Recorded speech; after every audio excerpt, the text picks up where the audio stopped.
الحمد لله رب العالمين والصلاة والسلام على سيد المرسلين وخاتم النبيين سيدنا وحبيبنا محمد وعلى آله وصحبه أجمعين ومن تبعهم بإحسان إلى يوم الدين.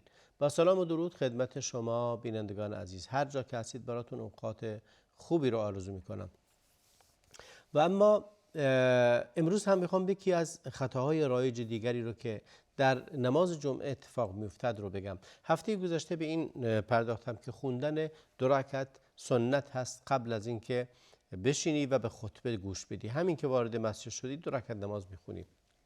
این 2 رکعت نماز خوندن در نزد بعضی از ائمه سنت، اسمش سنت جمعه هست، در نزد بعضی از ائمه میگن همون نماز تحیت المسجد هست. به هر صورت هر کدوم، هر اسمی روش بذاری، خوندن این 2 رکعت سنت هست. ولی دیگه بعد اون نباید بشینی قیام کنی برای نماز خوندن زیاد. بعضیا نشستن، خطیب رفت رو منبر، اینا بلند میشن به خوندن 2 رکعت سنت.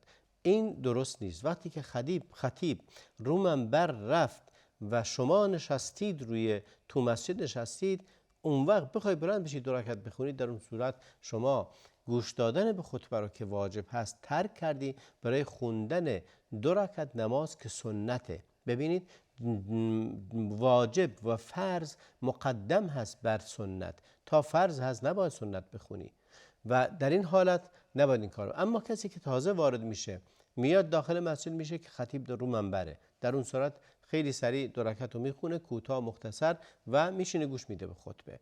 یا میاد داخل مسجد و مؤذن داره اذان میگه، نباید منتظر بشه. خیلی از خطاهایی که مرتکب میشن از نمازگزاران این هست که منتظر میشن تا اذان تموم میشه. این نقطه جالبیه که من میخوام اشاره کنم به اهمیت اذان، ولی در این حالت استثناء است. نباید گوش بدید به اذان، نباید منتظر بشید اذان تموم بشه، بلکه اذان داره اذان میده، شما 2 رکعت نمازتون رو بخونید و بشینید گوش بدید به خطبه. چون اگر منتظر بشید تا اذان تموم بشه، وقتی ازتون میگذره و این وقت به حساب خطبه هست و دیگه گوش نمیدید به خطبه. خطبه روز جمعه بخشی از نماز جمعه هست. بعضی از اهل علم گفتند که انصات کردن، سکوت کردن و گوش دادن به خطبه واجبه، باید گوش بدید به اون و درست نیست انسان مشغول بشه به چیزی دیگری. و خداوندم باز معنی کرد اینه: و اذا رأوا تجارة او لهوا انفضوا الیها و ترکوک قائما. پیامبر خداوند اینو معنی کرد. قبلش پیامبر در روز جمعه داشت نماز خطبه میخوند، خبر رسید، خب صداشو شنیدن که کاروان تجاری اومد، همه بلند شدن، یا تعداد زیادی بلند شدن، انفضوا یعنی پراکنده شدن، رفتن اذا رأوا تجارة او لهوا، یا تجارتی دیدن یا بازی و له و لعبی رو دیدن. اذا رأوا تجارة او لهوا انفضوا الیها و ترکوک قائما، قیام کردن، رفتن به طرف اون سرگرمی و اون بازی و اون لهو و اون تجارت و تو رو رها کردن، به تنهایی داشتی خطبه میخوندی. و این دستوری است بر این که در هیچ حالتی نباید نماز جمعه رو رها کنید یا مشغول لهو و لعب و بازی و سرگرمی و خلاصه شوخی و جوک و اینا بشید و خطیب داره خطبه میخونه. بعضی میبینید که داره با خط و خطوط فرش توی مسجد بازی میکنه، یکی رو میبینید که داره به چی دیگری بازی میکنه و پیامبر منع کرد. میگه فرمود که هر کسی که مشغول بشه به چیز دیگری مرتکب لهو شده و من لغا، کسی هم که لغو مرتکب بشه نمازش باطله، نماز جمعهش باطل میشه، پس یا اجرش کم خواهد شد. به خاطر همین لازم هست که انسان در وقت نماز جمعه این اهتمام رو بورزه.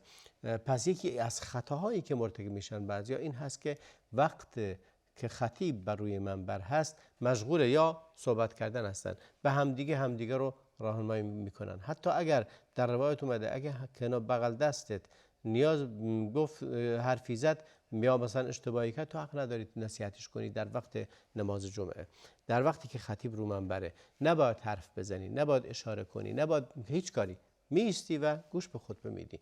از خطاهایی که هست اینه که مردم به چیزهای دیگری مشغول میشن. این یک موضوع دیگری که وجود داره، مسئله حرف زدن و صحبت کردنه. نباید صحبت کرد، نباید حرف زد.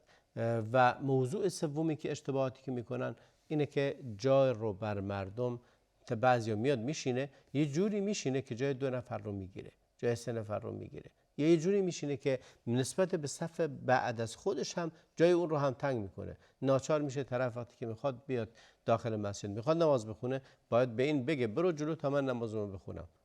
یعنی وسط صف بعدی هم ایستاده، در جای سجده دیگری ایستاده و مانع از این شده که طرف به درستی نمازش رو ادا کنه. و اما موضوع بعدی مسئله دست بلند کردن برای دعا. وقتی که امام داره دعا میکنه، روایت نشده دست بلند کنید، ولی روایت هست که باید آمین بگی برای دعاهایی که امام میکنه. امام که روی منبر هست دعا میکنه. بعضی از اهل علم گفتن که خطیب جمعه و همون پیش نماز یا امام بهش بگیم دست بلند میکنه برای دعاهاش، و بعضی گفتن نه ایشون هم نباید دست بلند بکنه. این نه اینکه این خاص جمعه هست، در جمعه گفتن اونم نباید دست بلند بکنه، بلکه با انگشتش اشاره میکنه به آسمان و دعاهاشو میگه. و مسلین هم که هستن پیش نمازگزاران چی میگن؟ آمین میگن. اما نباید اینکه اونها دست بلند کنن مگر در دعاهایی که دعای باران هست. وقتی که دعا برای باران هست دست‌ها رو بلند میکنی و اگر دعاش برای باران تموم شد دستو پایین میاری. و این هم از سنت‌های دیگری است که یا از جمله چیزهای اشتباهاتی است که در روز جمعه وجود داره و مردم چیز میکنن. گاهن شنیده شده، نه گاهن، خیلی زیاد هست در بعضی از کشورها، در وقت نماز جمعه شعار میدن. مصلین دارن خطبه میخونه، خطیب اینا دارن شعار میدن و شعار نمیدونم فلان و فلان و خیلی از شعارهای معروف و رایجی که وجود داره. در نماز جمعه شعار دادن ممنوعه. شما دارید نماز میخونید. یا اعتراض کردن، خطیب داره سخنرانی میکنه در مورد قضایای مختلفی، مگه اینکه اشتباه کنه. اگه خطیب اشتباهی مرتکب شد، آیه رو غلط خوند، حکمی رو اشتباه گفت، اشکال نداره بهش بگید. اما اگر شما اعتراض نمیدونم به نوع گروه های مختلف دارید یا سیاسی هست یا چی هست، اینا شرعاً درست نیست که این کارا رو بکنید. نماز جای عبادت هست، ربطی به قضایای این گونه نداره و حق اعتراض این گونه ندارید، بلکه خطیب صحبت میکنه و شما گوش میدید و اونی که موافق با شرع هست ازش میپذیرید، اونی که مخالف کد میتونید بهش بگید که این شرع اینجوری نیست. چون در زمان خلفا بوده، در زمان صحابه بوده، حتی در زمان پیامبر هم بوده که صحابه بعضی چیزا اگر فکر میکردن، یعنی به خیال خودشون اشتباه بوده، میگفتن به پیامبر اکرم، مثلا اینکه عدد رکعت ها یا صحبتی از این قبیل، ولی در غیر این صورت چیزی که مرتبط نبوده رو صحبت نمیکردند. اینها مجموعه از این هاست. نقطه بعدی که پیش میاد بحث این که بعضی از افراد روز جمعه که میاد، روز جمعه رو اختصاص میدن به این که میرن بیرون از شهر به خاطر اینکه نماز نخونن، بگن خب تو شهر نبودیم. ببین اگه به شکل عادی و طبیعی اتفاق میفته و شما برنامه‌تون اینه، تعطیلاتتون اینه که جمعه باشید، سعی کنید یه برنامه‌ای بریزید که نماز جمعهتون رو یه جایی بخونید، یه روستایی، یه شهری، یه جایی، هر جایی که مسیرتون هست. اما اگه ضروری هست که برید این مسیر رو، بیرون رفتن از شهر رو، در وقت ضرورت اشکال نداره برید بیرون و نماز جمعه از شما ساقط میشه. در اون صورت شما نماز ظهر رو باید بخونید، نماز ظهر رو باید بخونید به جماعت، اما نماز جمعه ازتون ساقط میشه اگر عددتون کمه. یک چیزی که رایج در بعضی از کشورها این هست که نماز جمعه رو که میخونن، بعد نماز جمعه دوباره بلند میشن نماز ظهر رو هم میخونن. این خطای رایجی هست و جزو چیزهای نادرستی است که انجام میشه. شما یا نماز جمعه باید بخونید یا نماز ظهر. و این که میگم یا، یعنی اگه معتقدی که عدد کامل شده برای نماز جمعه رو میخونی. اما این که اگه معتقدی که این عدد نماز جمعه باش منعقد نمیشه، اون فقط نماز ظهر رو بخون. گرچه بنده معتقدم اگر بیش از 3 نفر شما جمع شدید برای نماز جمعه، نماز جمعتون درسته. در فقه اومده، فقه امام شافعی میگه باید 40 نفر باشن و به خاطر همین عده‌ای فتوا بر این دادن که نماز جمعه رو میخونن بخاطر اینکه مردم خطبه جمعه رو حاضر بشن، اما میگن که نماز جمعه ای که خوندیم نماز ظهر رو از ما ساقط نمیکنه، به خاطرش دوباره نماز ظهر رو هم میخونن و این خلاف سنته. شما یا اینکه واجب هست نمازی که خوندی یا نیست. اگه نماز جمعه درسته پس دیگه نماز ظهر نداری، نمیتونی این کارو بکنی. دو تا نماز یعنی تبدیل کردید به یه عادتی و این عادت درست نیست. شما دارید، ما نداریم در روز جمعه مثلا دو تا نماز برای ظهر داشته باشی. این نماز جمعه بدل و جانشین نماز ظهره. اگر این درسته اون دیگه نیازی به اون نیست و تکرار کردن و تبدیل کردنش به قاعده درست نیست شرعاً و حرامه و تبدیل شده به بدعت، بلکه باید فقط نماز جمعه رو بخونید مادامی که عددتون تکمیل شده و کافیه که همون نماز رو بخونید و دیگه نیاز به اعاده اون. این از جمله خطاهای رایجی است که فراوان شده در جامعه ما. موضوعاتی که وجود داره قبل از نماز جمعه شروع میکنن به حالا غیر از اذان شروع میکنن به فرستادن صلوات در بلنگو قبل از اذان، صلوات فرستادن و از کار گفتن و بعضی از مدائح پیامبر علیه السلام و بعد شروع میکنه به اذان گفتن. این زیادی که اضافه کردید بر اذان وارد نیست، در سنت پیامبر نیومده، در احادیث نیومده، در جایزه که نشده. این چیزی که شما خودتون اضافه کردید و اون رو زیاد کردید و الا در اصل چنین چیزی وجود نداره. باید همون اذانی که برای نمازهای دیگه میگفتید برای نماز جمعه هم میگید. به این تفاوت که دو تا اذان در روز جمعه گفته میشده، یکیشون 1 ساعت زودتر از وقت شرعیش. این هم به خاطر این هست که مردم بدونن روز جمعه از آمادگی بگیرن. اگه کسی میخواد غسل کنه و خودش رو آماده کنه بیاد مسجد و منتظر اقامه نماز جمعه و خطبه جمعه بشه. و اذان دوم دیگه یعنی اذانیه که وقت نماز جمعه وارد شده و از اونجاست که دیگه خطیب میره رو منبر و جمعه رو میخونه. اما اون صلوات و دعا و مدائحی که برای پیامبر علیه السلام قبل از اذان میگن، اون مدائح جزوی از نماز نیست و شرعاً جایز نیست و تکرار کردن اون بدعته و درست نیست. چنین چیزی روایت نشده از پیامبر اکرم، مخصوصا در مناطق مختلفی که اهل سنت هستند. این عادت شده که قبل از نماز جمعه، یعنی قبل از اینکه وقت نماز وارد بشه، این مدائح رو میخونن تا وقتی که وقت نماز شد، بعد دیگه اذان میگه و خطیب بعدش میاد میره رو منبر و باز دوباره اذان دیگری میگن، در حالی که نه، اذان اولیه اذان میگید برای بار اول که مردم حضور پیدا کنند، اذان دومی وقتیه که خطیب روی منبر میره و حضور رو پیدا میکنه رو منبر. این هم از خطاهایی که مرتبط به این قضیه هست رو باید بدونیم.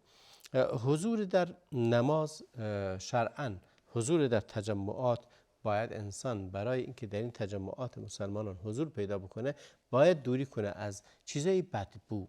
ببینید از جمله سنت های پیامبر این بود در روز جمعه لباس معطر می پوشید، یعنی لباس تمیز می پوشیدن، لباس نو می پوشیدن و معطر می رفتن برای تجمعات مسلمانان، حالا جمعه یا عید یا هر نماز دیگری، نمازهای فرض رو هم.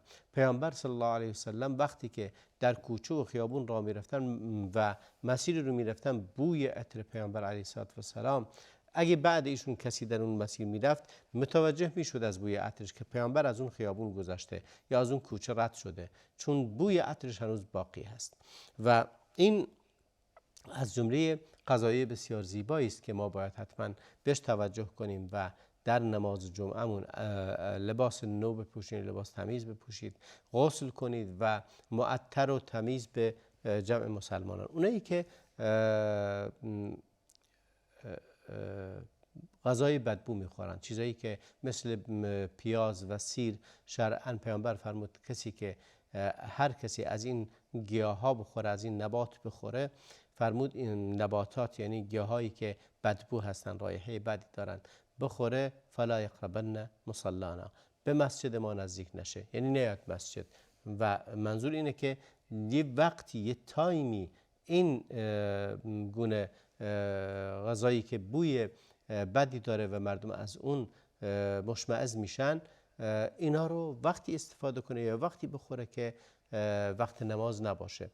در تایمی استفاده کنه شب مثلا، یا در تایمی استفاده کنه تا نماز بعدی دیگه اثر اون رفته باشه و بوی اون رفته باشه. ظهر میخوره تا عصر شاید بوش رفته، یا کم بخوره که بوش دیگران رو اذیت نکنه. امروز متاسفانه میبینی کسایی که میان با بوی بد عرق، بوی بد لباس، بوی بد دهن، بوی همه اینها دیگران رو اذیت میکنه و تا نماز تموم میشه طرف. حالا از همه بدتر بوی سیگار و اینها همه ممنوع هست و جزو مخالفاتی است که بعضی از مسلمین نمازگزاران مرتکب میشن و باید انسان دوری کنه و اجتناب کنه از اینکه این کار رو تکرار کنه. موضوع بعدی که وجود داره و خیلی شایع هست در بین مسلمانان این هست که میگن در هر شهری باید یه دونه نماز جمعه وجود داشته باشه.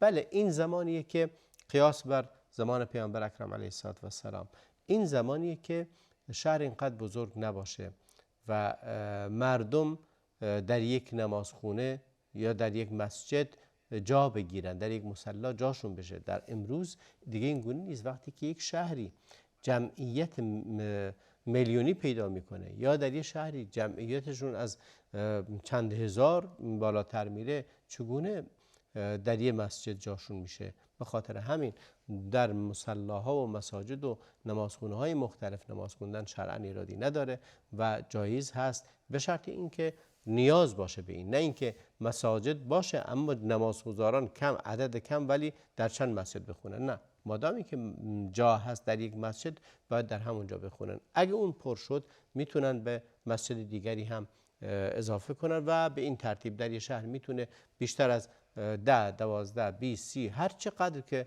نیاز بود نماز در مساجد نماز جمعه اقامه بشه و مردم نمازشون رو بخونن. به انتهای برنامه امروز رسیدیم. از خدا میخوام که همه ما را جزو بندگان صالح خودش قرار بدهد، تقوا رو در دل ما ریشه دار کند و عباداتمون رو بپذیرد. و صلی الله و بارک علی نبینا محمد و علی آله و صحبه اجمعین.